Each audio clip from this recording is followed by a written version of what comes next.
Hello chess lovers, welcome to the new video. So today we had game 3 of the World Championship match. Nepo was white and Magnus was black. So let's go quickly over the first few moves because they are the same moves as those that were played in game 1. So no need to comment there, since we have already seen all of this in game 1.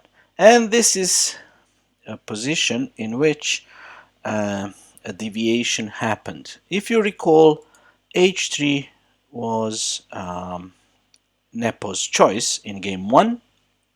There are other ways to avoid martial attack. One of them is d3, another is knight c3, and the final option was the one chosen today, and that is a4.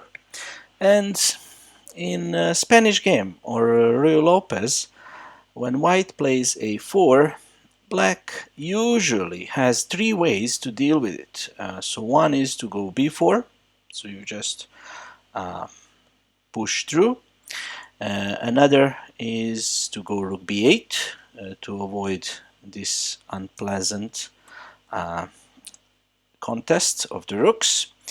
And the third one is bishop b7. This is what Magnus played today.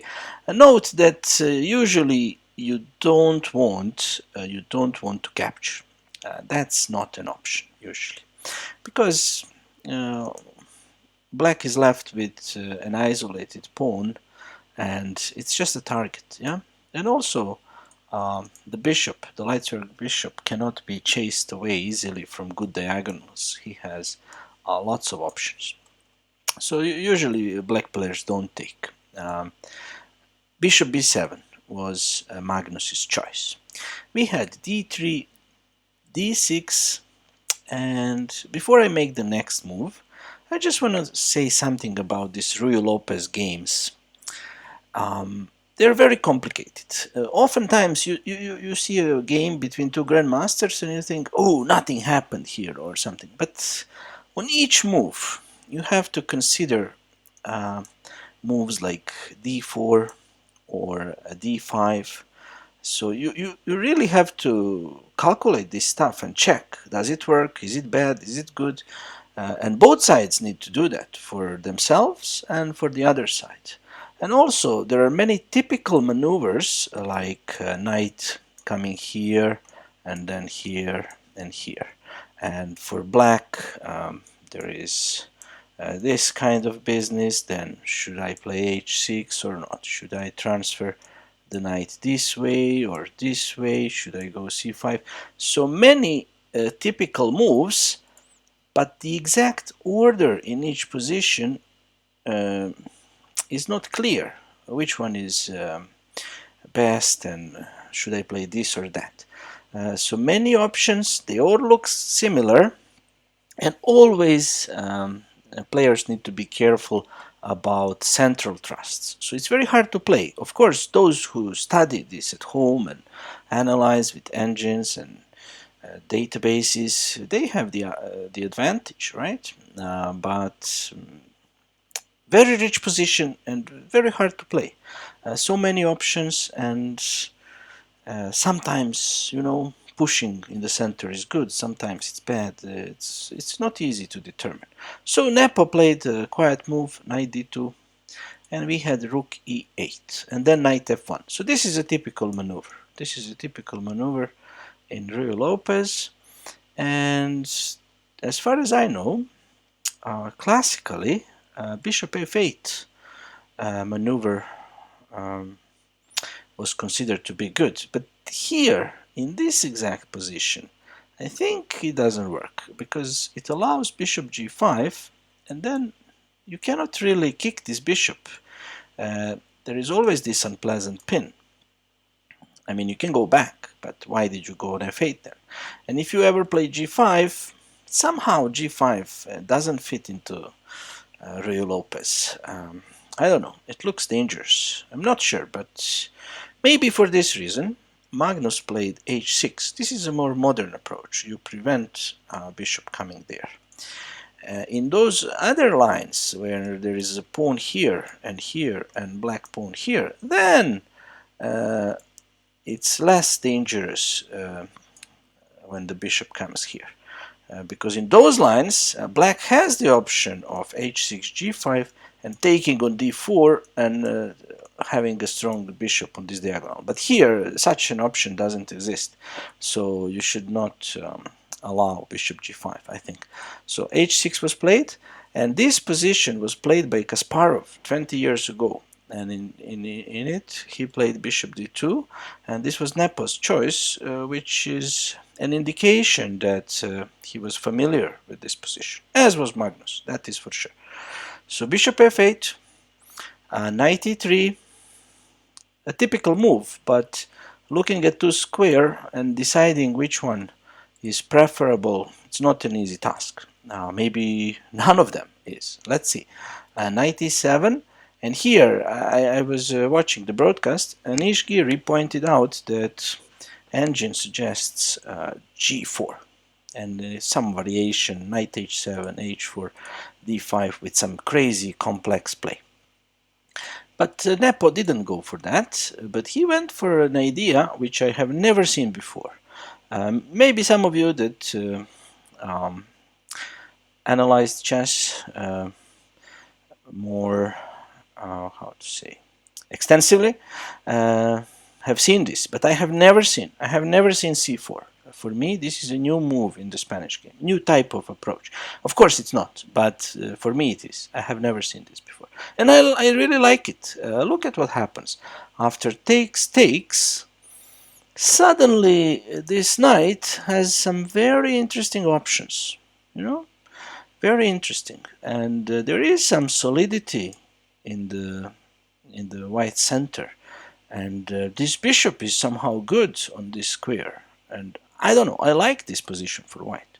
And if black is not careful, let's say he goes g6 with the idea to fianchetto, then knight a5, very unpleasant. Hitting this bishop and sorry, probably having good play on the c file.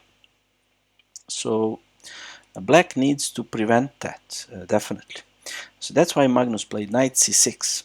So he doesn't let knight jump to a5. It can do that, but it doesn't achieve much. Look, if Nepo would have jumped here, then knight takes, bishop takes, and black has time to escape this pin. And if you put more pressure on the c7 pawn, c5. So there is no more weakness. There is no more weakness. There is a strong clamp here.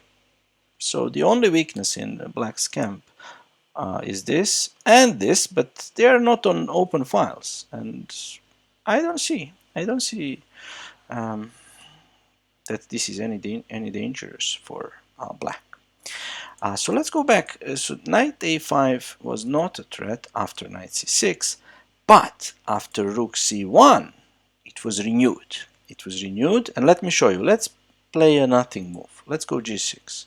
Watch this. Knight a5, knight takes, bishop takes. What's the difference? We have a rook here, so black doesn't have time for queen d7. Yeah, he needs to protect this pawn.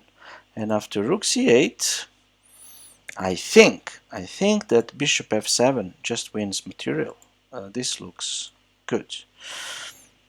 I might be wrong, but it looks like a problematic line for black. So now black should not allow knight a5. So that's why Magnus played a5. I think so. So now the rook supports the square. And we had bishop c3, so the bishop improved. From here, it looks at the king side and supports the d4 thrust. Nepo improved his bishop, but Magnus also has a bishop that needs to be improved, because look at this guy. He is staring at he's biting at granite, so that's a rock on e4. You can't go through there. So he comes up with bishop c8, a typical maneuver transferring the bishop to this diagonal, and opposing the b3 bishop. Then you might ask, hey, but why did he develop the bishop on b7 in the first place? Let's go back and see. So this happened in response to white's move a4. So he needed to react either by pushing, removing the rook, or going here. So he chose bishop b7. So in that position, it was one of the options, right? But now, like 10 moves later, since white didn't play d4, the bishop is not doing much here. Okay, white will soon play d4, but it's much better to oppose this guy. That's a very strong bishop. There are always some kind of tricks, you know. So bishop c8, and yeah, immediately white doesn't need to worry about this pressure anymore, so he pushed d4. ed, knight takes, queen takes, bishop e6 as planned. And the next move I cannot figure out. So h3 is the move Nepo played. I'm not really sure. So I apologize. I cannot explain this move. There must be a reason, but I just can't figure it out. And now Magnus has a choice. This part I can figure out. So he has a choice. Should he go d5? Because that's his idea, you know. You want to contest this pawn. Or should he prepare d5 with c6? He chose c6, but let's look at some possibilities if he were to choose to advance immediately. A simple line might go e d5, queen takes. Knight takes is not good, I think, because this pawn just drops. We take, and I don't see how can black recover the material deficit. I'm not sure, but it looks like it's just a pawn down. So that's why here black would probably need to take with the bishop. But we can take on e8, and we cannot take with the rook as black, because again, here is a problem. So knight takes. And now, if white plays straightforwardly, he will not achieve anything. For example, knight takes, we take the bishop on b3, knight takes, and that's why we kept the rook here and actually captured with the knight, because we have rook a4, seems pretty equal. I don't know, it's balanced, right? But white doesn't need to play so straightforwardly. So instead of capturing, he has a very beautiful move here, knight b6. So opens up the bishop, and at the same time attacks the rook and attacks that same bishop. So the reply is forced, the only move that doesn't lose material, cb6. But after bishop d5, as you can notice, white has a bishop pair, and his pieces are more active. And this is a weakness, and there are some interesting lines. For example, rook d8, let's put our bishop on a safe square, from which it controls the queening square of this pawn. So it might be useful in the future. And let's talk about this position. So it's not much, but still, it's a bishop pair. And one of the main goals of black is to somehow solidify his queenside structure, and the natural move is bishop c5. See, this looks very solid, but for tactical reasons it doesn't work. We can take the pawn and open up the rook, and if black wants to save material, he has to give this check. But then let's see, after rook c5, I don't see how black can defend this pawn, and he cannot even trade it for this guy. Look, rook d2, king e3, and if you take, then rook c8 just wins the knight, because after king f8 there is bishop c6. So that would be a disaster. But let's pretend that this is not possible. I just want to prove one point. So let's pretend that here there is no tactic on the back rank. So let's say that the king was on h7. even in that case, after rook a5 and equal material, this position would be terrible for black. Because as I mentioned earlier, this bishop is controlling the queening square of the a pawn, and at least to me, it is not clear how black is going to stop that pawn. So of course, white can just win the piece here. But even if it were not possible, that's not good. So probably black would have to look for improvement earlier. Yeah, so bishop c5 is not possible, which in turn means that he cannot easily solidify these queenside pawns. So who knows? So is this the reason why Magnus declined playing d5 here? I don't know, but it might be. So he decided to play c6. So he prepares d5. And Nepo played bishop c2. So he escapes this pin and positions bishop here. It might be useful in some lines. Let's see, I think I have a line where yeah, definitely. Watch. So Magnus played d5, and after e5, if this knight moves, then the position of this bishop might be of some use. Let's see. For example, knight d7, we jump in, attack the rook, and if black takes the knight, don't forget that that bishop was defending g7. So after e d6, this is now dangerous because there is no bishop defending g7. And after, let's say, knight f6, blocking the diagonal, we have queen d3. And now we see why the bishop is useful on c2. And this looks very dangerous. After this exchange, I don't know. I analyzed this by myself, and this is what I came up with. Also, I was considering here this move, but I like queen d3 more. Maybe it's a blunder. Maybe we just lose here somehow, but I don't know. It looks dangerous. It looks dangerous. Let's go back. So that was knight d7. What if knight h5? Again, just knight d6.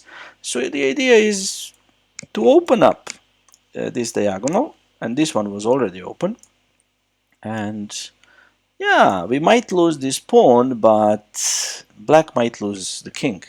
So maybe there are some nuances here that I don't realize, but Magnus didn't go for this. He didn't move the knight. So that tells us something. Probably that was problematic. So what he did, he went into an endgame. He took on c4, and after queen takes, rook takes, ef6, we are in an endgame where black's pawn structure is really compromised, but Carlsen figured it out. He figured out that he can play with these shattered pawns. Let's see how.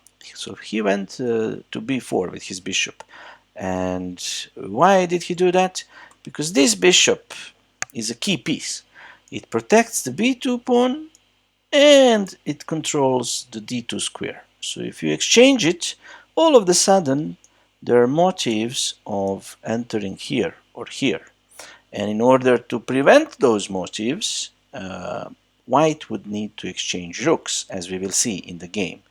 And that will lead to a bishop endgame, a same color bishop endgame, in which there is a way for black to hold the balance, and Magnus showed us how. I didn't see it before he played it, so I learned actually something from this endgame. Let's learn together what happened. Bishop b4, fg7, bishop takes, b takes, and king g7. An important move. The idea is to advance with the king into the center, and at the same time to exchange these 4 rooks, and then to push this f pawn to f4, and from f4 to control these squares so that white king cannot activate. So let's see this in action. I actually put a line here that I was trying to show that if black wasn't quick enough to do all that, he might have ended up in some trouble. Let's say black tried to activate immediately. Then after rook d1, rook d8 takes, this rook defends this bishop, and the bishop protects d3 square, and the king is gonna come and kick the rook back, and then the king is gonna go up.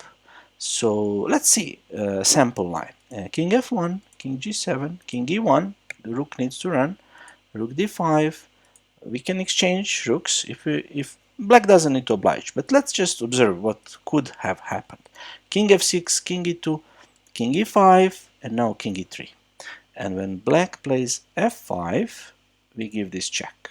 In the game, this was not possible because the king was somewhere here or here, and it was not possible to give this check. And probably this is also a draw. But here, there is some play. There is some play. For example, after king d5, g4 takes... You don't have to do it, but one option. f5. You can go here, I think. Yeah, you cannot, because we take and we have this check just in time to control the h-pawn. Bishop d7, h g4, and all of a sudden, I don't know, maybe it's a draw, but there are many plans here for white, you know. So first of all, black needs to play king e5, not to let king here. But white king has some access on this side, and I don't know. It looks that here there are some chances. Of course, he doesn't have to rush. I think he doesn't have to rush with g4 here. So an interesting position to be analyzed. But here there is some play. But after the moves that Magnus played, there was no play. Magnus just killed the game. His technique is so good. Let me show you. So instead of going for seemingly active rook g7, he just took, and after king f1, he threatened to go here. So rook b1 is sort of forced, and now he just went king f6. So he needs to rush with this king. That's important, because look, if he just fools around, then we go takes, offer the exchange, so very similar to the game. But watch now, f4. So this is a dangerous position. This is very dangerous. Let's say king e6, g4, f6, king f2, king d6, king e3. So now white has ideas of entering black's camp through the dark squares. That means that black will play c5. But once that happens, then the d5 square is not controlled by the c6 pawn. And that means that the d5, the black bishop, has to stay on this diagonal or to control d5 from here. And this allows for some Zugzwang ideas. I cannot go into all the detail because it's very complex, but this is already a position which is very dangerous. And not to mention that nothing can stop white from creating a passed pawn on the king side. Only he needs to choose a perfect moment for it. Maybe even not do it, but there are other options, like you can advance here and then sacrifice and create the pawn on the h-file. So many options here for white. Very dangerous position. So that's why in this position Carlsen didn't fool around with some random moves, but instead he rushed his king to the center to do the mentioned plan of placing the pawn on f4 and king on e5, which stops white's play completely. Just watch. Rook b8, rook b8, rook b1, rook b1, bishop b1, king e5.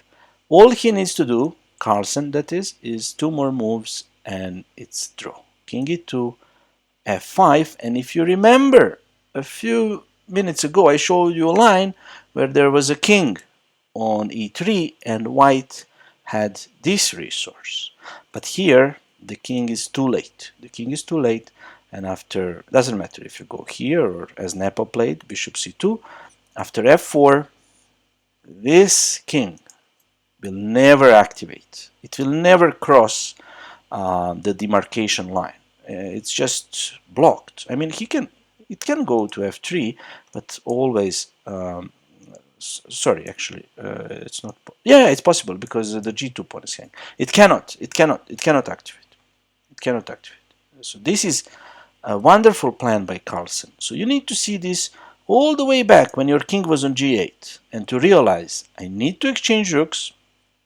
White will help in that, but doesn't matter.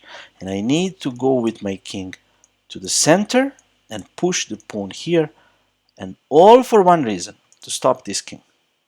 And also you stop white's pawns, but I think the king is the key piece, because with the king more advanced, then white's kingside pawns could also follow up, but with the king back, it's not possible. So let's see. Bishop b1, c5, bishop c2, bishop d7. You see, they're just shuffling. Now Nepo tried f3, king f6. Now if you let black go here and here, it's just totally over. You cannot progress. You will not lose, but it's not possible. You know, if you allow this, you will never make any progress.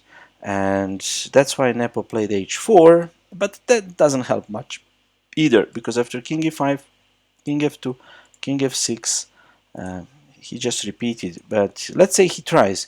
If he goes g4, black just doesn't react. So this pawn is controlling these two squares, and this pawn is controlling these squares, and these guys, and this white's own pawn is preventing white from entering on any front. So there is no way to push forward. There is just no way. And if you go just one square forward, you just go king e5. If white ever takes, this is a perfect blockade. No one can chase this guy from f4. So that's why Nepo didn't even try. He just shuffled. He shuffled. Actually, sorry, in this position, white is actually in trouble because he has a weakness here, and this is only black's weakness. But anyway, he just shuffled, and they repeated, and after a few repetitions, they agreed to a draw. So, I don't know, for me, it was very instructive how Magnus played this endgame.